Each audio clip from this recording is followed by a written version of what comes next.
La Primera Guerra Mundial marcó el primer gran conflicto internacional del siglo XX. El asesinato del archiduque Franz Ferdinand, heredero de la corona austrohúngara, y de su esposa, la archiduquesa Sofía, en Sarajevo el 28 de junio de 1914, dio inicio a las hostilidades que comenzaron en agosto de 1914 y continuaron en varios frentes durante los 4 años siguientes.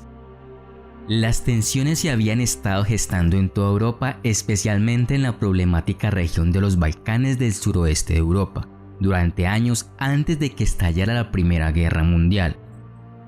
La chispa que encendió la Primera Guerra Mundial fue alcanzada en Sarajevo, Bosnia, donde el archiduque Franz Ferdinand, heredero del Imperio Austrohúngaro, fue asesinado a tiros junto con su esposa Sofía por el nacionalista serbio Gavrilo Princip el 28 de junio de 1914. El asesinato de Franz Ferdinand desencadenó una cadena de eventos en rápido aumento. Austria-Hungría, como muchos países de todo el mundo, culpó al gobierno serbio por el ataque y esperaba utilizar el incidente como justificación para resolver la cuestión del nacionalismo serbio de una vez por todas. Convencido de que Austria-Hungría se preparaba para la guerra, el gobierno serbio ordenó al ejército serbio que se movilizara y pidió ayuda a Rusia. El 28 de julio, Austria-Hungría declaró la guerra a Serbia, y la tenue paz entre las grandes potencias de Europa se derrumbó rápidamente. En una semana, Rusia, Bélgica, Francia, Gran Bretaña y Serbia se alinearon contra Austria-Hungría y Alemania, y comenzó la Primera Guerra Mundial. Los dos bandos que se enfrentaron en la Primera Guerra Mundial fueron la Triple Alianza y la Triple Entente. La Triple Alianza: el Imperio Austrohúngaro, Imperio Alemán e Italia, aunque esta última no participaría en la guerra a favor de las también denominadas potencias centrales, sino que apoyaría más tarde al bando enemigo. Bulgaria y el Imperio Otomano apoyaron al bloque de potencias centrales o imperiales. La Triple Entente: Reino Unido, Francia e Imperio Ruso. Más tarde se unió Estados Unidos, Serbia, Rumania, Grecia e Italia. Se unieron a la causa del también llamado bando aliado. El entusiasmo inicial de todas las partes respecto a una victoria rápida y decisiva se desvaneció cuando la guerra se empantanó en un punto muerto de costosas batallas y guerra de trincheras, particularmente en el frente occidental, que duraría más de 3 años. El sistema de trincheras y fortificaciones en el oeste se extendió en su punto máximo a 760 kilómetros, aproximadamente desde el Mar del Norte hasta la frontera suiza, y definieron la guerra para la mayoría de los combatientes norteamericanos y de Europa occidental. La vasta extensión del frente oriental impedía una guerra de trincheras a gran escala, pero la escala del conflicto era equivalente a la del frente occidental. También hubo intensos combates en el norte de Italia, en los Balcanes y en la Turquía otomana. Los combates tuvieron lugar en el mar y por primera vez en el aire. En la primera batalla de Marne, que se libró del 6 al 9 de septiembre de 1914, las fuerzas francesas y británicas se enfrentaron al ejército invasor de Alemania, que para entonces había penetrado profundamente en el noreste de Francia. Las tropas aliadas detuvieron el avance alemán y montaron un contraataque exitoso, llevando a los alemanes de regreso al norte del río Aisne. La derrota significó el fin de los planes alemanes para una rápida victoria en Francia. Las batallas particularmente largas y costosas en esta campaña se libraron en Verdún desde febrero a diciembre de 1916 y en la batalla de Somme, julio a noviembre de 1916. Las tropas alemanas y francesas sufrieron cerca de 1 millón de bajas solo en la batalla de Verdún. En abril de 1917 se produjo un cambio decisivo en las hostilidades cuando la política de guerra submarina irrestricta de Alemania sacó a Estados Unidos de su neutralidad y lo llevó al centro del conflicto. Las nuevas tropas y el nuevo material de la Fuerza Expedicionaria Estadounidense, bajo el mando del general John J. Pershing, junto con el bloqueo en constante aumento de los puertos alemanes, a la larga ayudaron a cambiar el equilibrio del esfuerzo bélico a favor de la Triple Entente. Desde comienzos de 1917, Rusia, una de las potencias principales de la Entente, había sufrido una gran agitación. En febrero de ese año, el mal manejo de la guerra por parte del gobierno zarista había contribuido a inspirar un levantamiento popular, la Revolución de Febrero. La revolución forzó la abdicación del zar Nicolás II y puso en el poder un gobierno provisional de facciones liberales y socialistas, que a fin de cuentas estaba bajo el mando del miembro del Partido Socialista Revolucionario, Alexander Kerensky. Este breve experimento con la democracia pluralista fue caótico y en los meses del verano, el continuo deterioro del esfuerzo bélico y una situación económica cada vez más calamitosa provocó disturbios por parte de los trabajadores, los soldados y los marinos rusos. El efecto inmediato de la Revolución Rusa en el escenario europeo fue una brutal y prolongada guerra civil en tierras rusas, y la decisión de los líderes bolcheviques de hacer las paces por separado con la Alemania del Kaiser. Las potencias centrales comenzaron a rendirse, comenzando con Bulgaria y el Imperio Otomano en septiembre y octubre respectivamente. El 3 de noviembre, las fuerzas austrohúngaras firmaron una tregua cerca de Padua, Italia. En Alemania, el amotinamiento de marinos de la Armada en Kiel desencadenó una amplia revuelta en las ciudades costeras alemanas y en las principales aéreas de Hannover, Frankfurt y Múnich. Consejos de trabajadores y soldados basados en el modelo soviético iniciaron la llamada Revolución Alemana. La primera república de consejos fue establecida bajo la dirigencia del demócrata social independiente Kurt Eisner en Bavaria.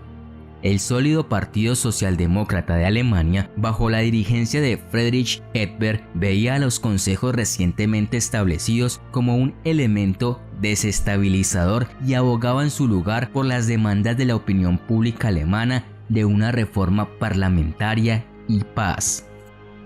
El 9 de noviembre de 1918, en medio del descontento generalizado y tras haber sido abandonado por los comandantes del ejército alemán, el emperador Guillermo II abdicó el trono alemán. Ese mismo día, el delegado del CPD, Philipp Schneiderman, proclamó la República de Alemania, con un gobierno provisional dirigido por Friedrich Ebert.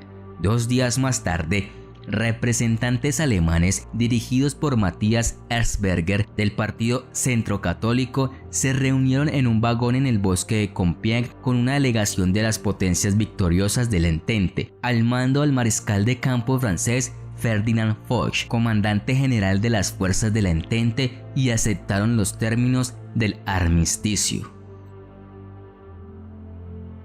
A las 11 de la mañana del 11 de noviembre de 1918 cesaron los combates en el frente occidental. La Gran Guerra, como la llamaron sus contemporáneos, había llegado a su fin, pero la enorme repercusión del conflicto en las esferas políticas, económica, social e internacional resonaría durante las décadas siguientes.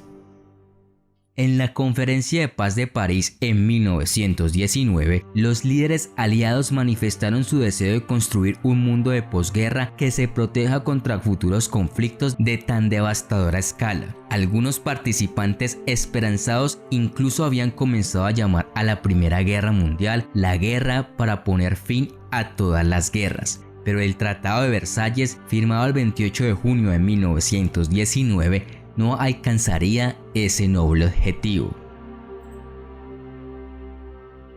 Alemania se sintió engañada para firmar el tratado, creyendo que cualquier paz sería una paz sin victoria.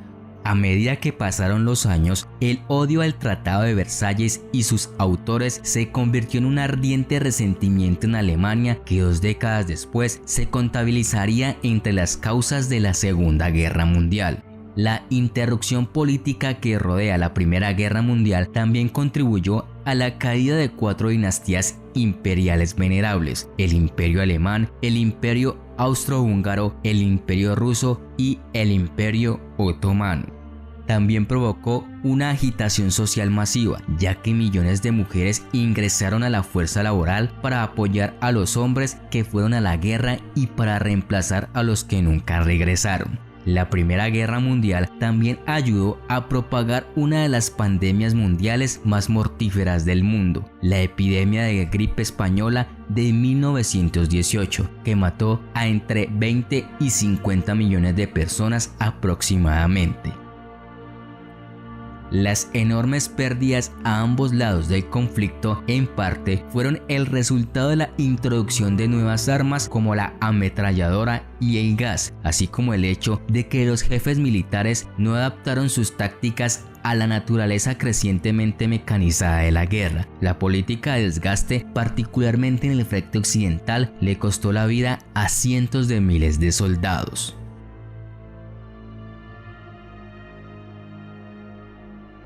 La guerra de trincheras en la Primera Guerra Mundial se empleó principalmente en el frente occidental, un área del norte de Francia y Bélgica que vio el combate entre las tropas alemanas y las fuerzas aliadas de Francia, Gran Bretaña y más tarde los Estados Unidos. Había una línea de frente o trinchera de fuego principal frente al enemigo, que permitía una buena defensa o una vista sobre las líneas enemigas. Estas estaban excavadas en secciones en lugar de en línea recta, por lo que si un proyectil explotaba dentro de una de estas bahías o un enemigo entraba en una, solo esa sección se vería afectada. Detrás había otra línea hecha de manera similar, llamada línea de soporte. En esta se encontrarían los refugios ubicados en el costado de la pared de la trinchera, a menudo muy pequeños, pero con espacio para quizás 3 o 4 hombres para refugiarse, o también para un puesto de teléfono o para un señalizador. Luego estaban las trincheras de comunicación que unían las zonas de retaguardia con ambas líneas, y era a lo largo de ellas por donde había que ir a buscar a mano todos los hombres, equipos y suministros. La parte delantera y trasera de las trincheras estaba idealmente protegida y construida con sacos de arena. El enemigo tenía un sistema de trincheras muy similar. La distancia entre las dos líneas era de un poco menos de 30 metros. Este espacio entre las dos líneas opuestas se llamaba tierra de nadie. Las condiciones de las trincheras variaron ampliamente entre diferentes sectores y con la época del año y el clima. Sin embargo, la vida en las trincheras siempre fue realmente miserable, con tantos hombres viviendo en un espacio muy limitado. Luego estaba el olor. Lo apestoso se mezclaba con cadáveres en descomposición, los restos de comida desechada, latas vacías, gas, letrinas abiertas, ropa mojada y cuerpos sin lavar producían un hedor abrumador. Las letrinas principales estaban ubicadas detrás de las líneas, pero los soldados de primera línea tuvieron que cavar pequeños pozos de desechos en sus propias trincheras. La aplicación de cloruro y cal para proteger contra enfermedades e infecciones solo se sumaba al hedor. Las alimañas, incluidas las ratas y los piojos, eran muy numerosas. La enfermedad fue propagada tanto por ellos como por los gusanos y moscas que prosperaban en los restos cercanos de cadáveres y animales en descomposición. Las tropas en las trincheras también estaban sujetas a las inclemencias del tiempo. El invierno de 1916 a 1917 en Francia fue el más frío que se recuerde. Las trincheras se inundaban con la humedad, a veces hasta la altura de la cintura. La exposición constante a la humedad provocó el pie de trinchera, una afección dolorosa en la que el tejido muerto se extendía por uno o ambos pies, lo que a veces requería la amputación. También se presentaba la boca de trinchera, un tipo de infección de las encías que también fue problemática y se cree que está asociada con el estrés del bombardeo continuo. Las enfermedades infecciosas como la disentería, el cólera y la fiebre tifoidea eran comunes y se propagaban rápidamente. Las heridas generalmente estaban contaminadas con el lodo de las trincheras, aunque se disponía de inmunización contra el tétano y los soldados heridos recibían habitualmente toxoide tetánico. Sin embargo, el saneamiento era tan malo que después de una semana o dos en las trincheras, las tropas tuvieron que ser trasladadas hacia atrás de las líneas para despiojarlas, limpiarlas a fondo y proporcionarles ropa nueva y equipo. Un día típico en la trinchera era de la siguiente manera: 5 am, Stand to, abreviatura de Stand to Arms, que significa estar en alerta máxima para un ataque enemigo. Esto era media hora antes del amanecer. 5:30, ración de ron. Se pensaba que esto alimentaba, calentaba y estimulaba. Daba a los soldados energía para el combate. 6 a.m., descanso de media hora después de la luz del día. 7 a.m., desayuno, generalmente tocino y té. Después de las 8, limpiar las armas y ordenar la trinchera. 12 del mediodía, comida. Después de la comida, dormían y descansaban un poco. 5 p.m., té. 6 p.m., stand to, media hora antes del anochecer. 6:30 en adelante, trabajar toda la noche con algo de tiempo para descansar. Los soldados solo podían dormir por la tarde durante el día y por la noche durante 1 hora a la vez. Durante el tiempo de descanso escribían cartas y jugaban a las cartas. Un patrón general para la rutina de trincheras era que un hombre y su sección pasaran 4 días en la primera línea, luego 4 días en reserva cerrada y finalmente 4 en descanso. Aunque esto variaba enormemente dependiendo de las condiciones, el clima y la disponibilidad de reserva suficiente, tropas para poder rotarlas de esta manera. En estrecha reserva, los hombres tenían que estar preparados para reforzar la línea en muy poco tiempo. Es posible que hayan estado en un sistema de trincheras justo detrás del sistema frontal. El relevo de una unidad después de su tiempo en el frente era siempre un momento de ansiedad, ya que el ruido y la actividad obvia aumentaban el riesgo de atraer la atención del enemigo en forma de bombardeos, además de fuego de ametralladora o incluso una incursión en el lugar. Una vez que la unidad entrante hubiera relevado a la saliente, se tomarían varias medidas de precaución. Al menos 1 de cada 4 hombres estaban destinados como centinelas de guardia, escucharían sonidos que pudieran indicar actividad enemiga y tratarían de observar tal actividad en tierra de nadie. Los otros hombres serían apostados en la trinchera de fuego o trinchera de apoyo en secciones. A menos de que fueran un especialista como un señalizador o un operador de ametralladora, los hombres serían inevitablemente asignados a grupos de transporte, reparación o excavación. Todos los hombres apostados en la trinchera de fuego principal y la mayoría de los que estaban en la trinchera de apoyo tenían que usar su equipo en todo momento. Los hombres en la línea del frente tenían que mantener sus bayonetas fijas durante las horas de oscuridad o niebla o cuando había una alerta de actividad enemiga. Como a menudo estaban efectivamente atrapados en las trincheras durante largos periodos de tiempo, bajo bombardeos casi constantes, muchos soldados sufrieron la debilitante enfermedad mental conocida hoy como trastorno de estrés postraumático. La mayor parte de la dieta en las trincheras era carne de vaca, carne en conserva en latas, pan y galletas. En el invierno de 1916, la harina escaseaba tanto que el pan se hacía con nabos secos molidos. La comida principal era ahora una sopa de guisantes con algunos trozos de carne de caballo. El personal de cocina se volvió cada vez más dependiente de las verduras locales y también tuvo que utilizar hierbas como ortigas en sopas y guisos. Proporcionar alimentos frescos también fue muy difícil. Se ha estimado que pasaron hasta 8 días antes de que el pan llegara a la línea del frente, por lo que invariablemente estaba rancio. También lo fueron las galletas y los soldados intentaron resolver este problema partiéndolas y agregando papas, cebollas, pasas o lo que estuviera disponible para posteriormente hervirlo. Las raciones y otros suministros se llevaban por la noche al amparo de la oscuridad. Esto por supuesto lo sabía el enemigo, que dispararía contra las carretas y pistas conocidas que conducían al frente. Los hombres de las trincheras también cocinaban especialmente el desayuno, utilizando braseros en las trincheras y refugios. Era importante que el humo estuviera enmascarado para no delatar la posición.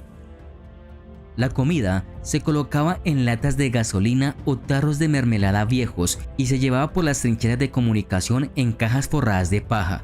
Cuando la comida llegaba al frente, siempre estaba fría. Finalmente, el ejército acercó las cocinas de campaña a la línea del frente, pero nunca pudieron acercarse lo suficiente como para proporcionar comida caliente regular a los hombres.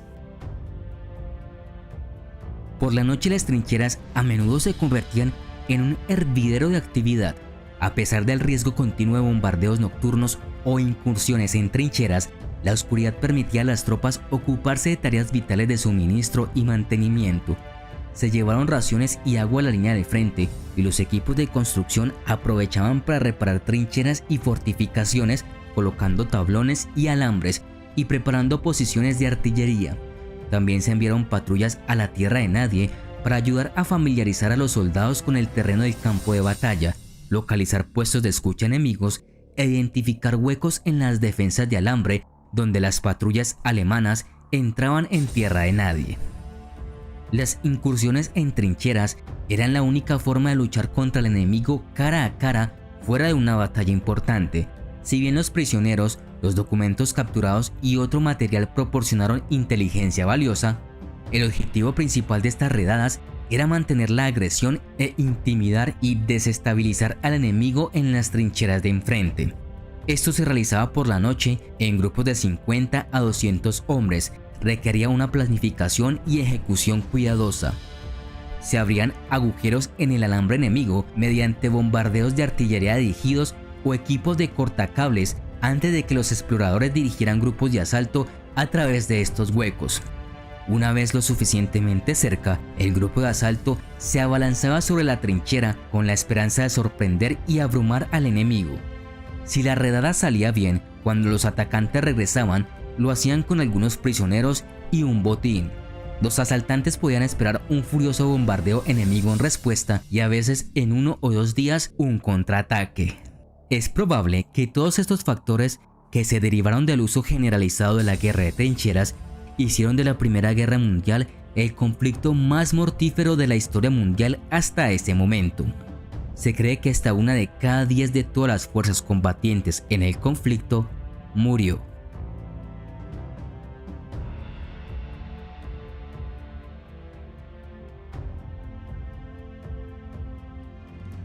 La inestabilidad creada en Europa por la Primera Guerra Mundial preparó el escenario para otro conflicto internacional, la Segunda Guerra Mundial, que estalló 2 décadas después y resultaría aún más devastadora.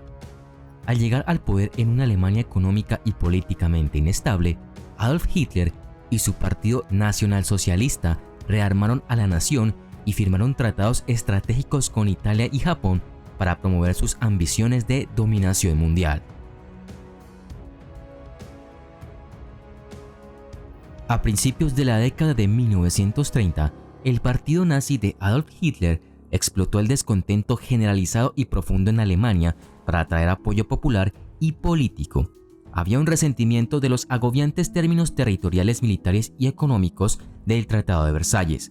La República Democrática de Weimar, posterior a la Primera Guerra Mundial, estuvo marcada por un débil gobierno de coalición y una crisis política, en respuesta a la cual el partido nazi ofreció un liderazgo fuerte y un renacimiento nacional.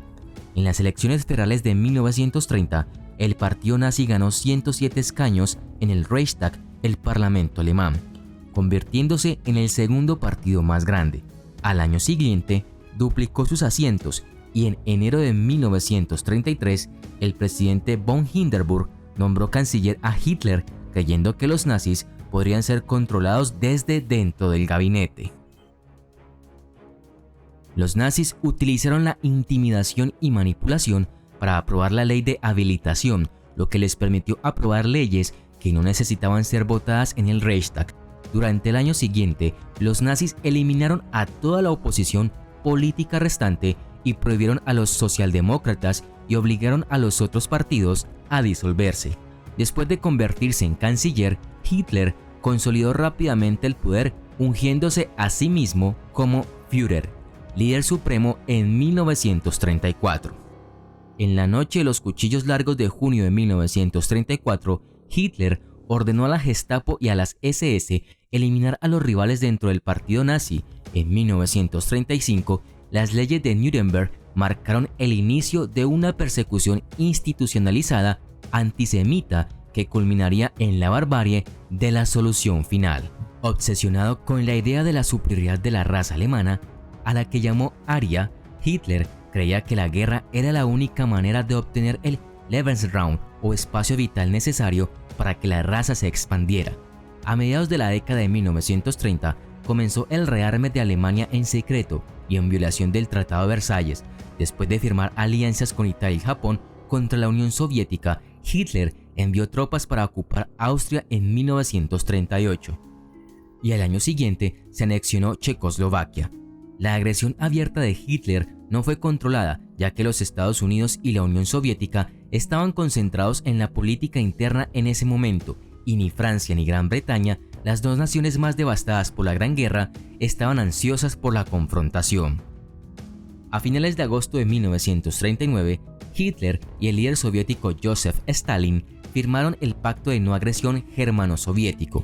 Hitler había planeado durante mucho tiempo una invasión de Polonia, una nación a la que Gran Bretaña y Francia habían garantizado el apoyo militar si era atacada por Alemania. El pacto con Stalin significó que Hitler no enfrentaría una guerra en dos frentes una vez que invadiera Polonia y contaría con la ayuda soviética para conquistar y dividir a la nación. El 1 de septiembre de 1939, Hitler invadió Polonia desde el oeste. 2 días después, Francia y Gran Bretaña declararon la guerra a Alemania, comenzando así la Segunda Guerra Mundial. El 17 de septiembre, las tropas soviéticas invadieron Polonia desde el este.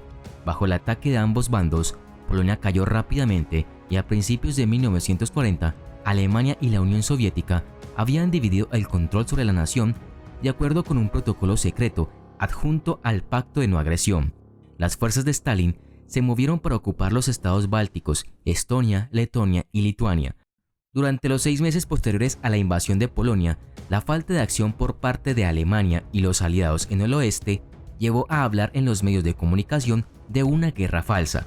Sin embargo, en el mar se enfrentaron las armadas británica y alemana.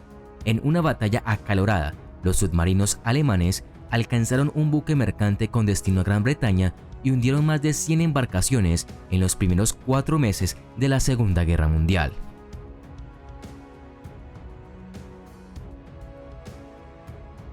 El 9 de abril de 1940, Alemania invadió simultáneamente Noruega y ocupó Dinamarca, y la guerra comenzó en serio el 10 de mayo. Las fuerzas alemanas barrieron Bélgica y los Países Bajos en lo que se conoció como Guerra Relámpago. 3 días después, las tropas de Hitler cruzaron el río Mosa y atacaron a las fuerzas francesas en Sedan, ubicado en el extremo norte de la línea Maginot, una cadena de fortificaciones elaborada después de la Primera Guerra Mundial y considerada una barrera defensiva impenetrable.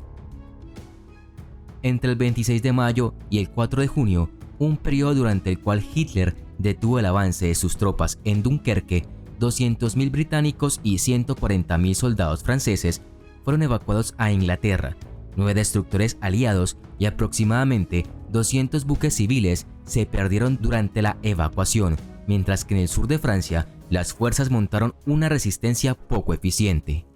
Con Francia al borde del colapso, Benito Mussolini de Italia puso en acción su pacto de acero con Hitler e Italia declaró la guerra contra Francia y Gran Bretaña el 10 de junio.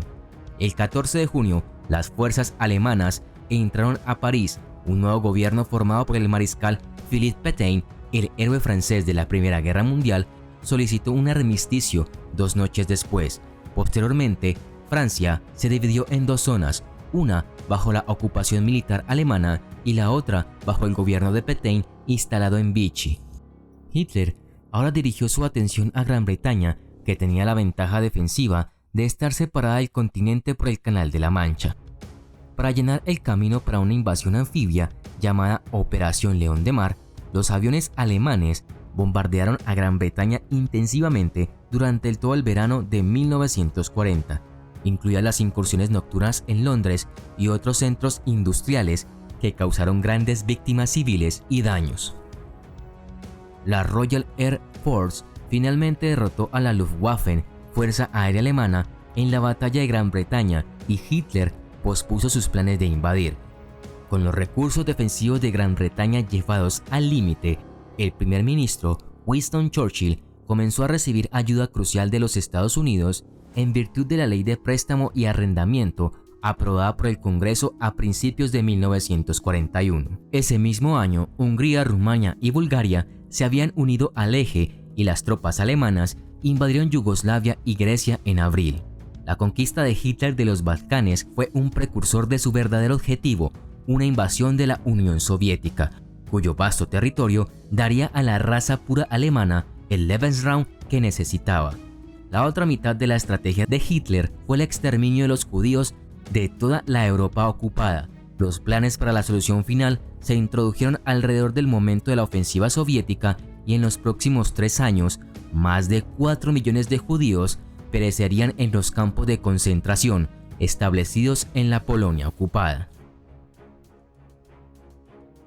El 22 de junio de 1941, Hitler ordenó la invasión de la Unión Soviética con nombre en código Operación Barbarroja. Aunque los tanques y aviones soviéticos superaban en gran medida a los alemanes, su tecnología aérea estaba en gran parte obsoleta y el impacto de la invasión sorpresa ayudó a los alemanes a llegar a 300 kilómetros de Moscú a mediados de julio.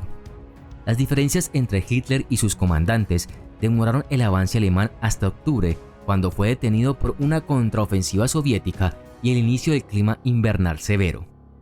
Con Gran Bretaña haciendo frente a Alemania en Europa, Estados Unidos era la única nación capaz de combatir la agresión japonesa, que a finales de 1941 incluyó una expansión de su guerra en curso con China y la toma de propiedades coloniales europeas en el lejano oriente. El 7 de diciembre de 1941, 360 aviones japoneses atacaron la principal base naval de los Estados Unidos en Pearl Harbor, tomando por sorpresa a los estadounidenses y reclamando la vida de más de 2.300 soldados. El ataque a Pearl Harbor sirvió para unificar a la opinión pública estadounidense a favor de entrar en la Segunda Guerra Mundial, y el 8 de diciembre el Congreso declaró la guerra a Japón con solo un voto disidente. Alemania y las otras potencias del eje rápidamente declararon la guerra a los Estados Unidos. Después de una larga serie de victorias japonesas, la flota de Estados Unidos del Pacífico ganó la batalla de Midway en junio de 1942, que resultó ser un punto de inflexión en la guerra. En Guadalcanal, una de las islas del sur de las Islas Salomón, los aliados también tuvieron éxito contra las fuerzas japonesas en una serie de batallas desde agosto de 1942 hasta febrero de 1943, ayudando a mejorar la marea en el Pacífico. A mediados de 1943, las fuerzas navales aliadas iniciaron un agresivo contraataque contra Japón que involucró una serie de asaltos anfibios a las principales islas controladas por japoneses en el Pacífico. Esta estrategia de asaltos de islas tuvo éxito y las fuerzas aliadas se acercaron a su objetivo final de invadir la patria japonesa. En el frente oriental, una contraofensiva soviética lanzada en noviembre de 1942 puso fin a la sangrienta batalla de Stalingrado, que había visto parte del combate más feroz de la guerra. El acercamiento del invierno, junto con la disminución de alimentos y suministros médicos, marcó el final de las tropas alemanas allí, y el último de ellos se rindió el 31 de enero de 1943. En el norte de África, las fuerzas británicas y estadounidenses habían derrotado a los italianos y alemanes en 1943. A continuación hubo una invasión aliada de Sicilia e Italia y el gobierno de Mussolini cayó en julio de 1943. El 6 de junio de 1944, conocido como el Día D, los aliados comenzaron una invasión masiva de Europa y llevaron a 150.000 soldados británicos, canadienses y estadounidenses a las playas de Normandía en Francia. Justo después de la medianoche comenzó el asalto aliado a la Francia de Hitler. Las mareas bajas y el mal tiempo, combinados con los planes de engaño de los aliados, habían convencido a los alemanes de que era improbable un ataque en ese momento. El asalto inicial fue hecho por infantería aerotransportada que aseguró puentes claves y cruces en los flancos de la zona de aterrizaje. Algunos de sus logros más importantes y celebrados incluyen la captura del puente Pegasos y la ciudad de Saint-Émeric-Église. Los comandos también atacaron objetivos claves antes de los aterrizajes principales. Una hazaña notable fue el ataque de los Rangers estadounidenses en Point du Hoc, un peñón que albergaba una batería costera que amenazaba las playas del desembarco.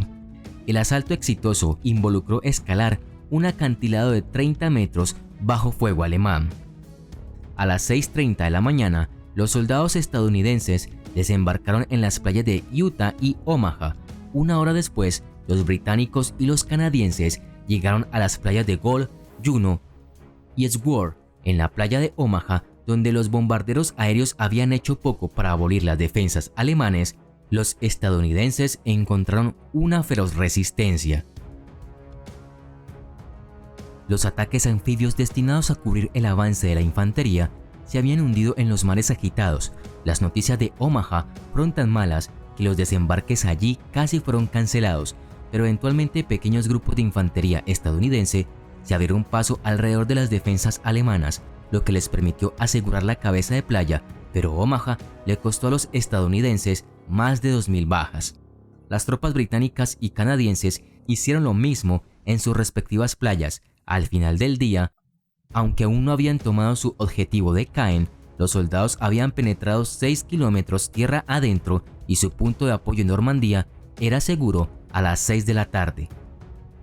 Cuando Churchill se dirigió a la Cámara de los Comunes fue para anunciar el asombroso éxito de una operación que se convertiría en leyenda militar. En respuesta a la invasión aliada de Normandía, Hitler vertió toda la fuerza restante de su ejército en Europa Occidental, asegurando la derrota a Alemania en el este. Las tropas soviéticas pronto avanzaron a Polonia, Checoslovaquia, Hungría y Rumania, mientras que Hitler reunió sus fuerzas para expulsar a los estadounidenses y británicos de Alemania en la batalla de Bulge de diciembre de 1944 a enero de 1945, siendo esta la última gran ofensiva alemana de la guerra. Un intenso bombardeo aéreo en febrero de 1945 precedió a la invasión de los aliados a Alemania, y cuando Alemania se rindió formalmente el 8 de mayo, las fuerzas soviéticas habían ocupado gran parte del país. Hitler ya estaba muerto, habiéndose suicidado el 30 de abril en su búnker de Berlín. El mismo día en el que se consiguió entrar en Berlín, fue capturado, juzgado y ejecutado en la vía pública Benito Mussolini. Días más tarde, con los principales responsables del conflicto muertos, fue el mariscal Wilhelm Kittel el responsable de firmar con los aliados la rendición alemana el 9 de mayo de 1945 en Berlín. En la conferencia de Potsdam de julio y agosto de 1945, el presidente de los Estados Unidos, Harry Truman, Churchill y Stalin discutieron la guerra en curso con Japón y el acuerdo de paz con Alemania. La Alemania de posguerra se dividiría en 4 zonas de ocupación controladas por la Unión Soviética, Gran Bretaña, Estados Unidos y Francia. Sobre la cuestión divisoria, el futuro de Europa del Este, Churchill y Truman consintieron a Stalin, ya que necesitaban la cooperación soviética en la guerra contra Japón. Las numerosas víctimas sufridas en las campañas de Iwo Jima en febrero de 1945 y Okinawa en abril y junio de 1945, sumado a esto los temores de la invasión terrestre a Japón, llevaron a Truman a autorizar el uso de un arma nueva y devastadora, la bomba atómica, que fue usada en las ciudades japonesas de Hiroshima y Nagasaki el 6 y 9 de agosto respectivamente. El 15 de agosto, el gobierno japonés emitió una declaración en la que manifestaba que aceptaría los términos de la declaración de Potsdam, y el 2 de septiembre, el general estadounidense Douglas MacArthur aceptó la rendición formal de Japón a bordo del USS Missouri en la bahía de Tokio, firmada por el emperador Hirohito. En la guerra todo se vale, incluso utilizar equipo armamentístico de juguete. El ejército fantasma fue un engaño táctico de la Armada de los Estados Unidos durante la Segunda Guerra Mundial.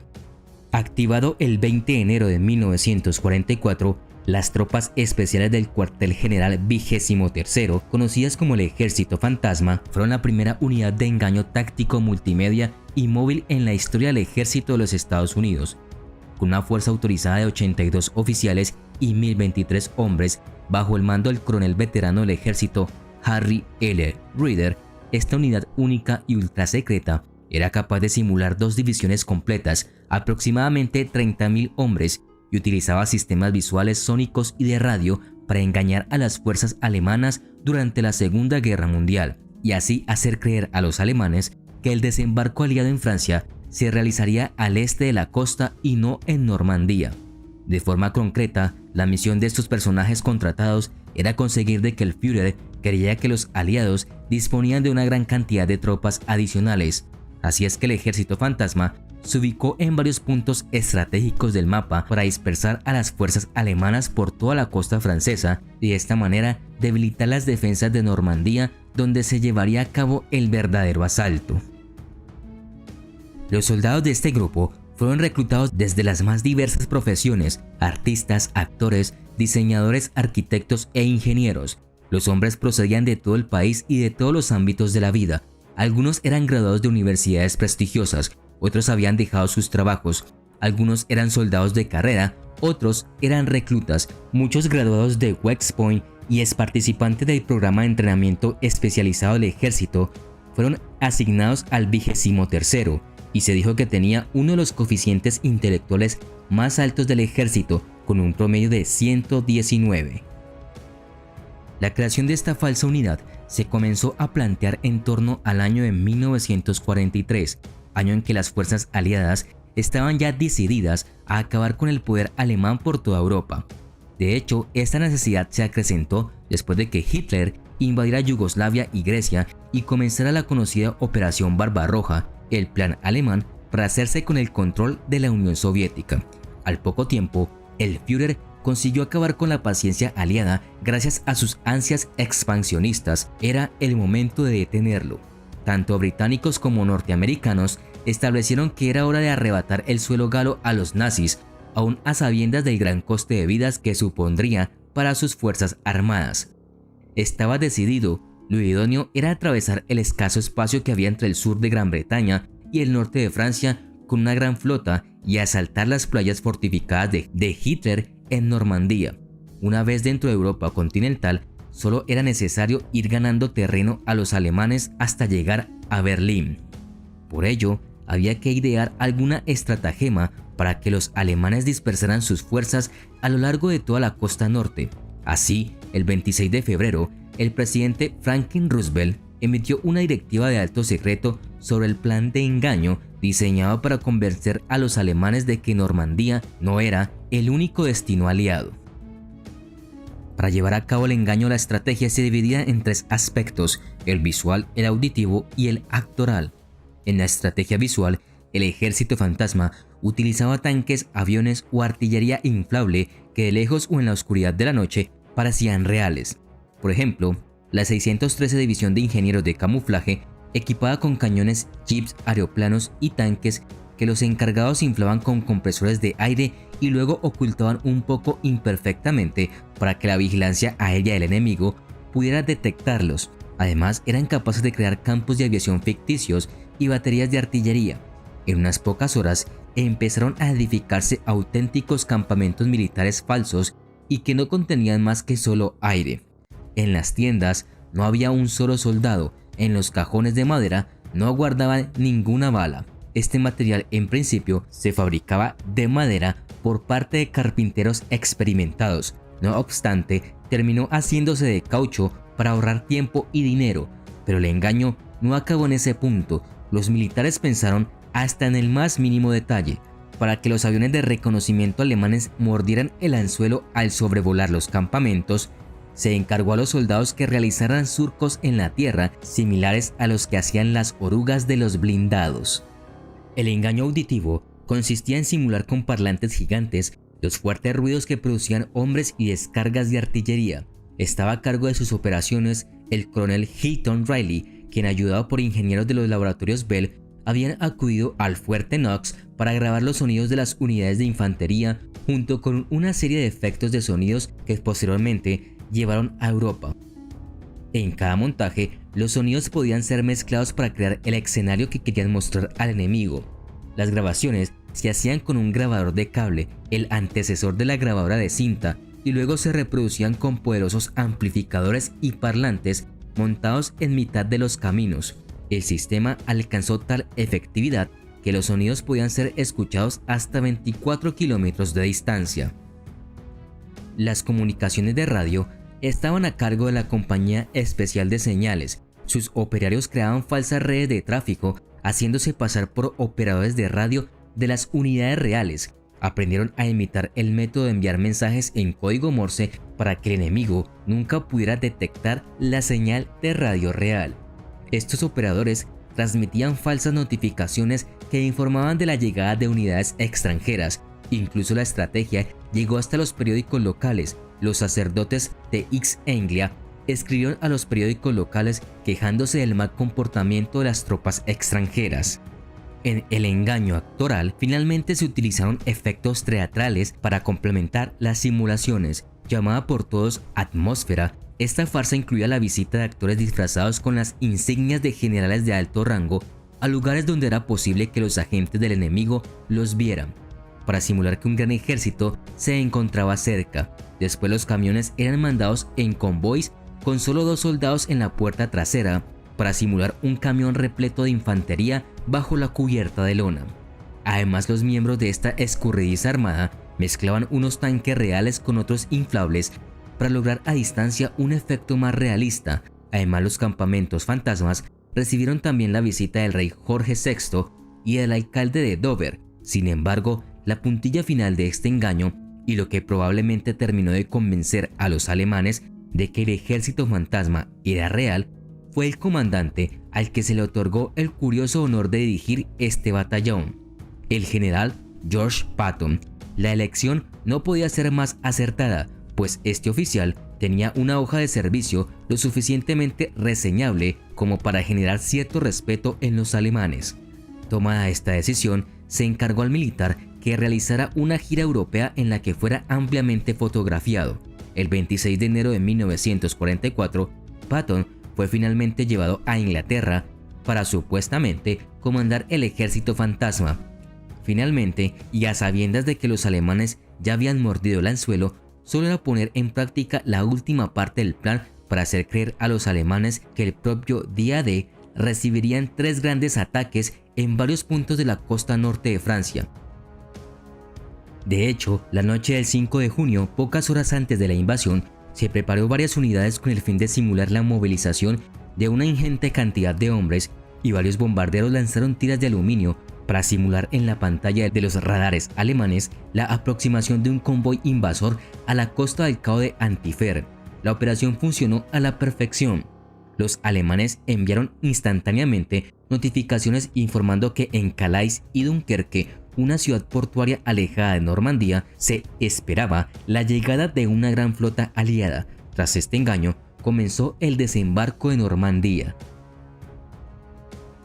Desde 1944 hasta el final de la guerra, el 2 de septiembre de 1945, las tropas especiales del cuartel general 23º sirvieron en toda Europa, desde Normandía, Francia, hasta Bélgica, Luxemburgo, en el Rin en Alemania, y llevaron a cabo más de 20 operaciones de engaño. Después de la guerra, los soldados de la unidad juraron mantener el secreto, los registros se clasificaron y el equipo se guardó, a excepción de un artículo de periódico.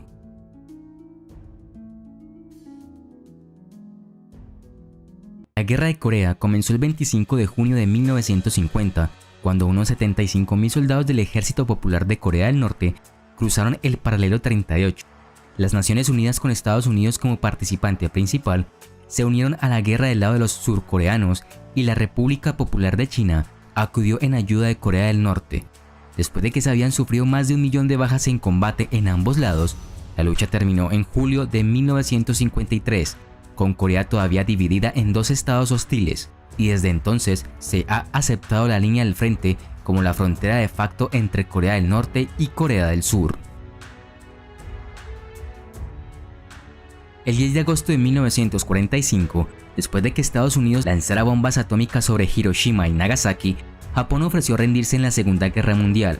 A diferencia de China, Manchuria y las antiguas colonias occidentales tomadas por Japón en 1941 a 1942, Corea, anexada a Japón desde 1910, no tenía un gobierno nativo o un régimen colonial esperando regresar después de que cesaron las hostilidades.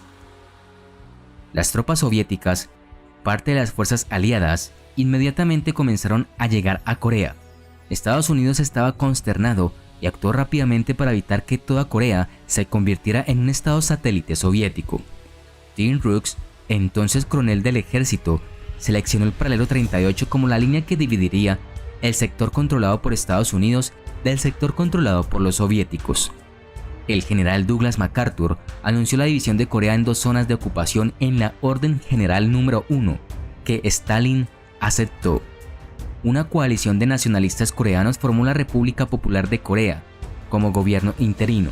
Con el tiempo, la KPR se volvió cada vez más comunista. Kim Il-sung, un líder guerrillero coreano de la década de 1930, emergió como líder del KPR prosoviético en Corea del Norte. La Unión Soviética reconoció a la KPR mientras que Estados Unidos no. El KPR, inicialmente destinado a ser un gobierno interino con sede en Pyongyang, se convirtió en el gobierno de Corea del Norte a través de elecciones justas. En la Corea del Sur, controlada por Estados Unidos, el gobierno de la KPR no fue reconocido. Los comunistas del sur se opusieron a esto y en otoño, la guerra partidista había envuelto partes de todas las provincias coreanas por debajo del paralelo 38. La lucha se expandió a una guerra fronteriza limitada entre el recién formado Ejército de la República de Corea, así como el Ejército Popular de Corea del Norte. En su propósito más amplio, el levantamiento partidista fracasó. La República de Corea se formó en agosto de 1948, con Syngman Rhee como presidente. Sin embargo, casi 8.000 miembros de las fuerzas de seguridad de Corea del Sur y al menos otros 30.000 coreanos perdieron la vida. Rhee, de 77 años, se convirtió en un lastre político, ya que estaba increíblemente obsesionado con conquistar Corea del Norte y unificar Corea bajo su liderazgo. En 1949, el Congreso de Estados Unidos se demoró al considerar un proyecto de ley de ayuda de $150 millones a Corea del Sur. Syngman Rhee había hablado con tanta frecuencia de invadir Corea del Norte que los líderes estadounidenses temían darle demasiadas armas. También en 1949, la mayoría de las fuerzas armadas estadounidenses se habían mudado. Solo 500 asesores conocidos como KMAG permanecieron en Corea del Sur bajo el mando del general de brigada William L. Roberts. A principios de 1949, Kim Il-sung insistió en su caso con el líder soviético Joseph Stalin de que había llegado el momento de una invasión convencional del sur.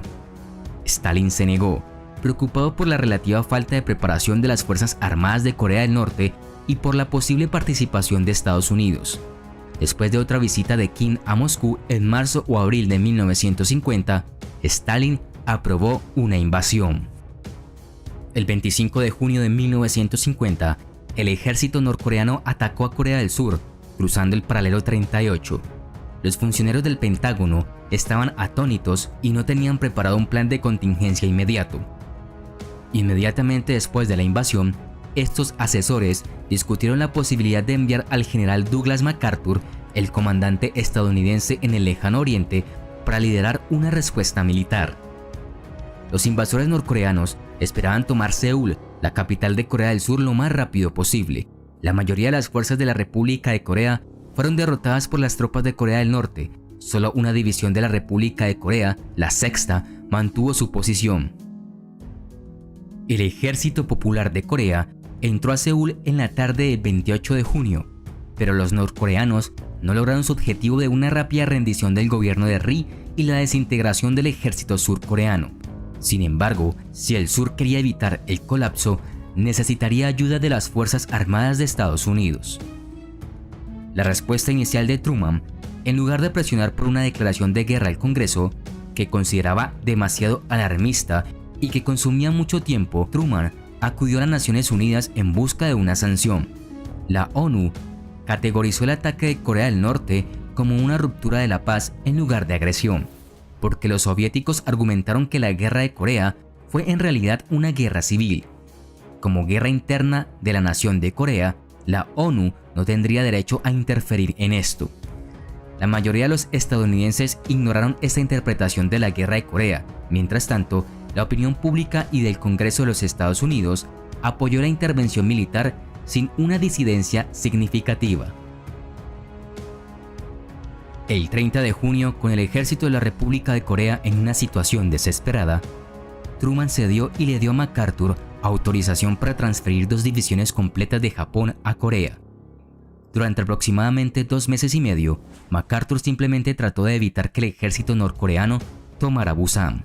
Mientras tanto, Estados Unidos llevó a cabo una campaña de bombardeos estratégicos y bloqueó la costa con buques de guerra. MacArthur logró su objetivo principal de mantener a Busan. Para el 4 de julio de 1950, la balanza había comenzado a inclinarse hacia Estados Unidos. El 7 de julio, la ONU pidió a Estados Unidos que nombrara un comandante de la ONU.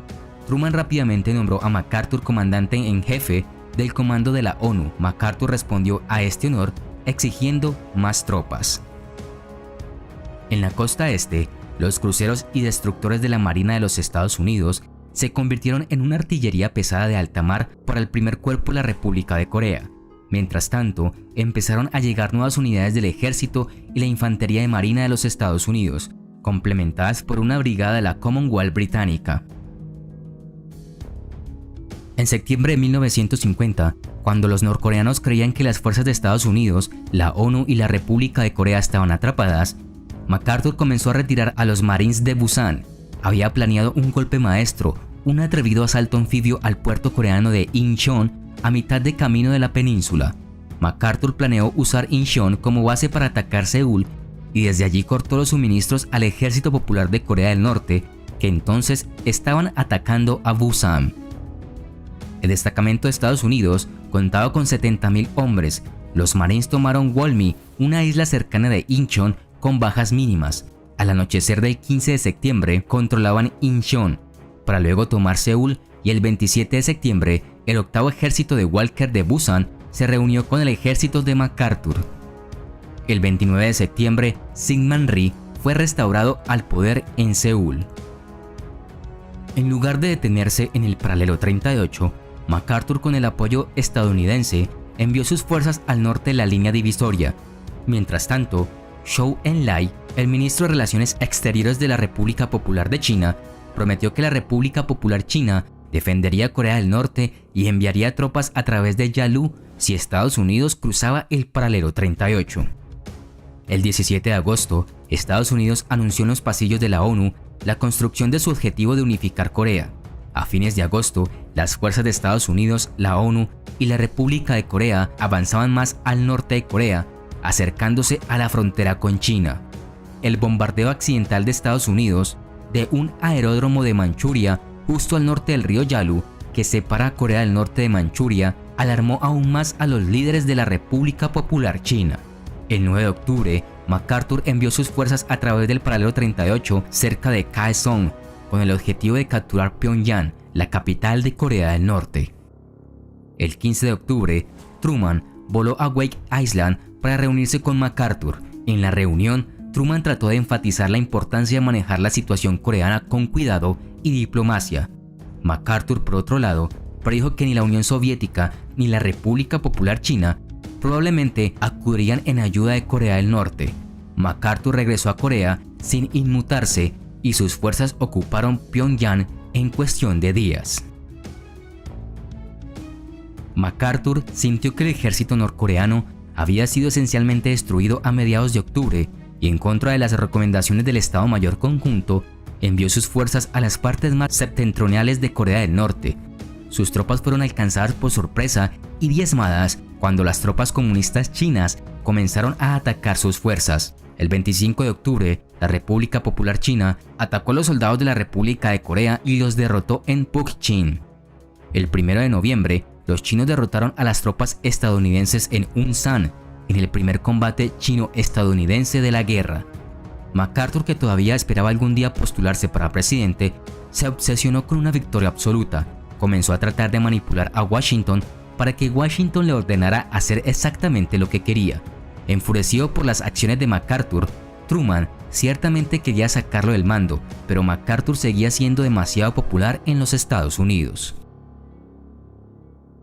En enero de 1951, la República Popular China comenzó a hacer ofertas de paz. El alcance fue limitado.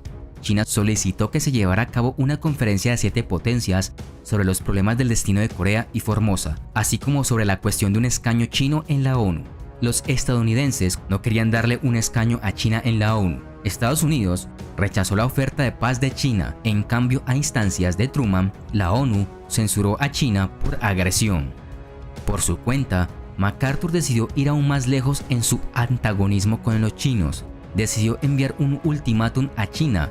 MacArthur exigió que los chinos retiraran sus tropas. Si no lo hacían, prometió obligar a China a arrodillarse. Truman estaba indignado por el deshonesto intento de MacArthur de definir e influir en la política estadounidense. Decidió que había que despedir a MacArthur. No obstante, MacArthur fue recibido en casa como un héroe con desfiles masivos. El 14 de abril de 1951, tras la destitución de MacArthur, Matthew Ridgway asumió la posición de MacArthur y controló el esfuerzo de guerra de Estados Unidos desde Tokio.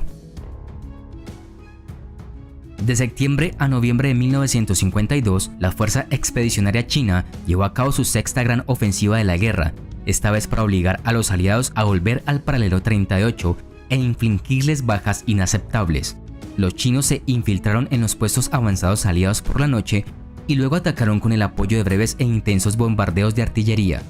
Para cuando los combates se desvanecieron, a mediados de noviembre, el octavo ejército había perdido 10.000 hombres, los chinos 15.000.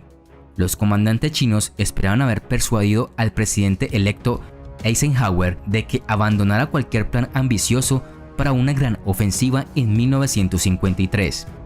Tanto Eisenhower como el secretario de Estado vieron la continuación de la guerra de Corea como incompatible con los intereses de seguridad nacional de Estados Unidos.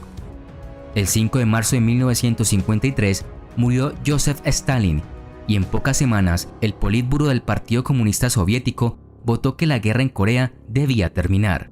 Mao Zedong recibió la noticia con consternación, pero sabía que su ejército no podría continuar la guerra sin la ayuda soviética. Sin embargo, la paz aún no estaba a la mano. Ri nunca había renunciado públicamente a su posición de marchar hacia el norte y unificar, y en privado insinuó que podría aceptar un armisticio solo a cambio de compromisos serios por parte de Estados Unidos, incluida una alianza de seguridad mutua y $1.000 millones en ayuda económica. Mientras tanto, los chinos solo vieron una forma de ganar concesiones y territorio en un acuerdo de paz en el campo de batalla. La batalla del saliente de Kunsom puso fin a la guerra activa. El 25 de mayo, los negociadores de Panmunjom habían elaborado los detalles del intercambio de prisioneros de guerra. Comenzaron a planear una firma de armisticio. Luego, del 18 al 19 de junio, Syngman Rhee hizo arreglos para que su policía militar permitiera que 27.000 internos coreanos bajo su custodia escaparan. Enfurecidos, los chinos ordenaron nuevos ataques contra la República de Corea.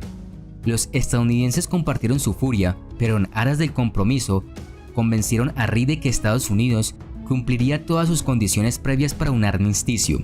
El 9 de julio, Rhee acordó acertar el armisticio, aunque ningún representante de la República de Corea lo firmó. El 27 de julio, Mark W. Clark para la UNC, Peng Do-ai para los chinos y Kim Il-sung para los norcoreanos firmaron el acuerdo. Ese mismo día cesaron los disparos y los ejércitos comenzaron el incómodo proceso de desconexión a través de lo que se convirtió en una zona desmilitarizada de 4 kilómetros de ancho y con una Corea aún dividida.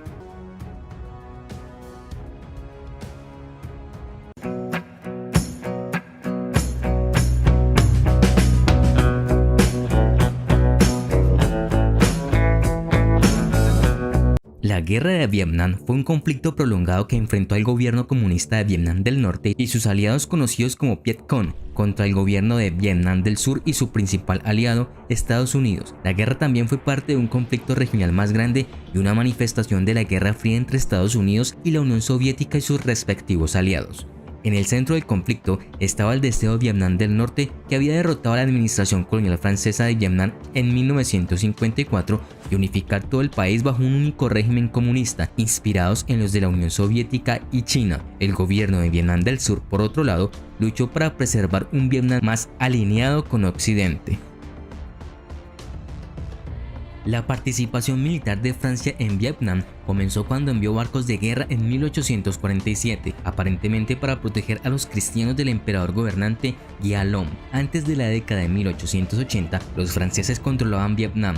A principios del siglo XX, el nacionalismo vietnamita comenzó a surgir, chocando con los gobernantes coloniales franceses. Durante la Segunda Guerra Mundial, las fuerzas japonesas invadieron Vietnam para combatir tanto a los ocupantes japoneses como a la administración colonial francesa, el líder político Ho Chi Minh, inspirado por el comunismo chino y soviético, formó el Viet Minh o la Liga para la Independencia de Vietnam. Francia poco pudo hacer para proteger su colonia de la ocupación japonesa. Después de la guerra, los franceses intentaron restablecer el control, pero se enfrentaron a la oposición organizada del Viet Minh. La guerra de Indochina francesa estalló en 1946 y se prolongó durante 8 años, con el esfuerzo bélico de Francia financiado y suministrado en gran parte por Estados Unidos. Finalmente, con su aplastante derrota ante el Viet Minh en la batalla de Dien Bien Phu en mayo de 1954, los franceses llegaron al final de su dominio en Indochina, lo que condujo a negociaciones que terminaron con los Acuerdos de Ginebra el 21 de julio de 1954. En virtud de esos acuerdos, Camboya y Laos, que habían sido parte de la colonia francesa, recibieron su independencia. Vietnam, sin embargo, se dividió en el paralelo 17. Ho Chi Minh dirigió un gobierno comunista en el norte, la República Democrática de Vietnam, con su capital en Hanoi, y se estableció una nueva república de Vietnam del Sur bajo la presidencia de Ngo Dinh Diem, quien hizo a un lado al emperador Bao para convertirse en presidente del gobierno de la República de Vietnam, con su capital en Saigón. Se suponía que la división era temporal. Se celebrarían elecciones en ambas secciones en 1956 para determinar el futuro del país. Sin embargo, cuando llegó el momento, Diem se resistió a las elecciones. El norte más poblado ciertamente ganaría. Hanoi reactivó el Viet Minh para llevar a cabo operaciones de guerrilla en el sur, con la intención de desestabilizar el gobierno del presidente Diem. En julio de 1959, los líderes del Vietnam del Norte aprobaron una ordenanza que pedía la continuación de la revolución socialista en el norte y una revolución simultánea en Vietnam del Sur. Con la Guerra Fría intensificándose en todo el mundo, Estados Unidos endureció sus políticas contra cualquier aliado de la Unión Soviética y en 1955 el presidente Dwight D. Eisenhower había prometido su firme apoyo a Diem y Vietnam del Sur, con entrenamiento y equipo del ejército estadounidense y de la CIA. Las fuerzas de seguridad de Diem tomaron medidas enérgicas contra los simpatizantes del Viet Minh en el sur, a los que llamó burlonamente Viet Cong o comunista vietnamita, arrestando a unas 100.000 personas, muchas de las cuales fueron torturadas y ejecutadas. Sin embargo, detrás del éxito exterior del régimen de Diem se escondían problemas fatales. Diem era un mal administrador que se negaba a delegar autoridad y controlaba un extenso sistema de extorsión, sobornos y tráfico de influencias a través de una red secreta llamada Can Lao. En 1957, el Viet Cong y otros opositores al régimen represivo de Diem comenzaron a contraatacar con ataques a funcionarios gubernamentales y otros objetivos, y en 1959 habían comenzado a involucrar al ejército de Vietnam del Sur en tiroteos. En diciembre de 1960, los muchos oponentes de Diem dentro de Vietnam del Sur, tanto comunistas como no comunistas, formaron el Frente de Liberación Nacional para organizar la resistencia al régimen. Las filas del Viet Cong pronto se vieron aumentadas por muchos vietnamitas no comunistas que habían sido alienados por la corrupción y la intimidación de los funcionarios locales. A pesar de su entrenamiento y armas estadounidenses, el ejército de la República de Vietnam, generalmente llamado ARVN, estaba mal adaptado en muchos sentidos para hacer frente a la insurgencia del Viet Cong. Los asesores militares estadounidenses responsables de ayudar a desarrollar y mejorar la fuerza, por lo general carecían de conocimiento del idioma vietnamita y en cualquier caso, normalmente pasaban menos de 12 meses en el país. Un equipo enviado por el presidente John F. Kennedy en 1961 para informar sobre las condiciones en Vietnam del Sur recomendó un aumento de la ayuda militar, económica y técnica estadounidense para ayudar a Diem a enfrentar la amenaza del Viet Cong, trabajando bajo la teoría del dominó, que sostenía que si un país del sudeste asiático caía en el comunismo, muchos otros países lo seguirían. Kennedy aumentó la ayuda estadounidense, aunque no llegó a comprometerse con una intervención militar a gran escala. Vietnam del Norte para entonces había establecido una presencia en Laos.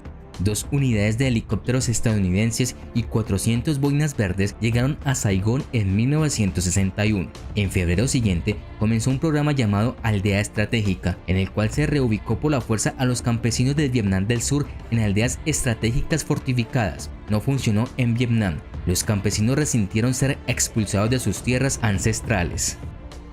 Para 1962, la presencia militar de Estados Unidos en Vietnam del Sur había alcanzado unos 9.000 soldados, en comparación con menos de 800 durante la década de 1950. En enero de 1963, un batallón del Vietcong cerca de la aldea de Ac Bac al sur de Saigón, aunque rodeado y superado en número por las fuerzas del ARVN, luchó con éxito para salir de su cerco, destruyendo 5 helicópteros y matando a unos 80 soldados de Vietnam del Sur y 3 asesores estadounidenses. A estas alturas, algunos periodistas estadounidenses agresivos estaban comenzando a informar sobre serias deficiencias en los programas de asesoramiento y apoyo de Estados Unidos en Vietnam. En noviembre, un golpe derrocó a Diem con la bendición de la administración de Kennedy, que había asegurado discretamente a los líderes militares de Vietnam del Sur que no era adverso a un cambio de liderazgo y que la ayuda militar continuaría. Sin embargo, la administración fue tomada por sorpresa cuando Diem fue ejecutado durante el golpe que fue encabezado por el general Duong Van Minh. Esto inició una serie de cambios desestabilizadores en el liderazgo del gobierno. Ese mismo mes, el propio Kennedy fue asesinado en Dallas, Texas. Su sucesor, Lyndon Baines Johnson, heredó la situación de Vietnam. Su partido político, los demócratas, había sido acusado de que China cayera en el comunismo. Retirarse de Vietnam podría perjudicarlos en las elecciones de 1964. Por otro lado, el Congreso nunca había declarado la guerra, por lo que el presidente estaba limitado en lo que podía hacer en el sudeste asiático. Eso cambió en agosto de 1964. El 2 de agosto, 2 torpederos norvietnamitas a plena luz del día se enfrentaron al USS Maddox, que estaba reuniendo inteligencia de comunicaciones en el Golfo de Tonkin. 2 noches después, Maddox y el destructor USS Turner Joy estaban patrullando en el Golfo e informaron que estaban bajo ataque. El piloto de un F-8 Crusader no vio ningún barco en el área donde se informó al enemigo, y años más tarde, los miembros de la tripulación dijeron que nunca vieron naves atacantes. Una tormenta eléctrica estaba interfiriendo con el radar de los barcos y pudo haber dado la impresión de que se acercaban barcos de ataque. El Congreso aprobó rápidamente la resolución del Golfo de Tonkin, que eliminó la mayoría de las restricciones del presidente con respecto a Vietnam. Para fines del año, 23.000 militares estadounidenses estarían en Vietnam del Sur. Johnson comenzó una escalada constante de la guerra, con la esperanza de llevarla a una rápida conclusión. Los aviones estadounidenses comenzaron bombardeos regulares con el nombre en código Operación Rolling Thunder al año siguiente. Así fue como Estados Unidos entró completamente a la guerra.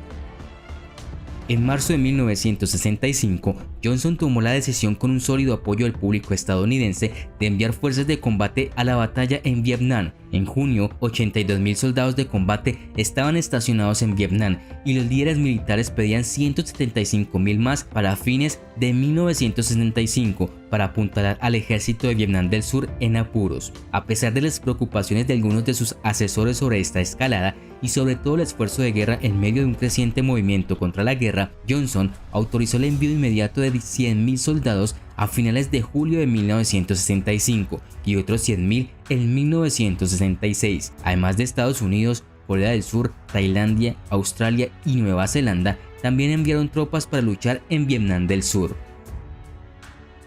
En contraste con los ataques aéreos contra Vietnam del Norte, el esfuerzo de guerra entre Estados Unidos y Vietnam del Sur en el sur se libró principalmente en tierra, en gran parte bajo el mando del general William Westmoreland, en coordinación con el gobierno del general Nguyen Van Thieu en Saigón. Westmoreland siguió una política de desgaste con el objetivo de matar a tantas tropas enemigas como fuera posible en lugar de intentar asegurar el territorio. Para 1966, grandes áreas de Vietnam del Sur habían sido designadas como zonas de fuego libre, de las cuales se suponía que todos los civiles inocentes habían evacuado y solo quedaba el enemigo. Los intensos bombardeos de aviones B-52 hicieron que estas zonas fueran inhabitables, ya que los refugiados ingresaron a los campamentos en áreas designadas como seguras cerca de Saigón y otras ciudades. A finales de 1967, había 540.000 soldados estadounidenses en Vietnam y el reclutamiento militar estaba previsto para convocar a 300.000 jóvenes el próximo año, un aumento de 72.000 con respecto a 1967. El 30 de enero de 1968, durante la celebración del Tet en Vietnam, el Año Nuevo Lunar, las unidades del Vietcong lanzaron un ataque masivo en todas las provincias de Vietnam del Sur. Atacaron al menos 30 capitales de provincia y las principales ciudades de Saigón y Hue. Tomados por sorpresa, las fuerzas estadounidenses y de Vietnam del Sur, no obstante, lograron contraatacar rápidamente y el Vietcong no pudo mantener ninguno de los objetivos durante más de 1 o 2 días. Sin embargo, los informes de la ofensiva del Tet sorprendieron al público estadounidense, especialmente después de que se supo que Westmoreland había solicitado 200.000 soldados adicionales, a pesar de las reiteradas garantías de que la victoria en la guerra de Vietnam era inminente. Con sus índices de aprobación cayendo en un año electoral, Johnson detuvo los bombardeos en gran parte de Vietnam del Norte y prometió dedicar el resto de su mandato a buscar la paz. La nueva táctica de Johnson, expuesta en un discurso de marzo de 1968, recibió una respuesta positiva de Hanoi y las conversaciones de paz entre Estados Unidos y Vietnam del Norte se abrieron en París en mayo. A pesar de la inclusión posterior de los vietnamitas del sur y el NLF, el diálogo pronto llegó a un punto muerto y después de una amarga temporada electoral de 1968 empañada por la violencia, el republicano Richard Nixon ganó la presidencia. El énfasis se cambió a la vietnamización, preparando al ejército de Vietnam del Sur para asumir la responsabilidad de continuar la guerra. En un intento por limitar el volumen de bajas estadounidenses, este programa buscó retirar las tropas estadounidenses, aumentar el bombardeo aéreo y de artillería y dar a los vietnamitas del sur el entrenamiento y las armas necesarias para controlar eficazmente la guerra terrestre. Además de esta política de vietnamización, Nixon continuó las conversaciones de paz públicas en París. En julio de 1969, Nixon anunció la retirada de 25.000 soldados estadounidenses de Vietnam. En septiembre anunció nuevas retiradas de tropas y en marzo de 1970 anunciaba la retirada gradual de 150.000 soldados durante el próximo año. Aunque populares en casa, las retiradas bajaron la moral de las tropas que quedaban en Vietnam al subrayar la aparente inutilidad de la guerra. Para 1970, las señales de serios problemas de moral y liderazgo parecían estar por todas partes. De 1965 a 1973, más de 30.000 militares estadounidenses en Vietnam o en servicio relacionado con Vietnam recibieron bajas deshonrosas por deserción.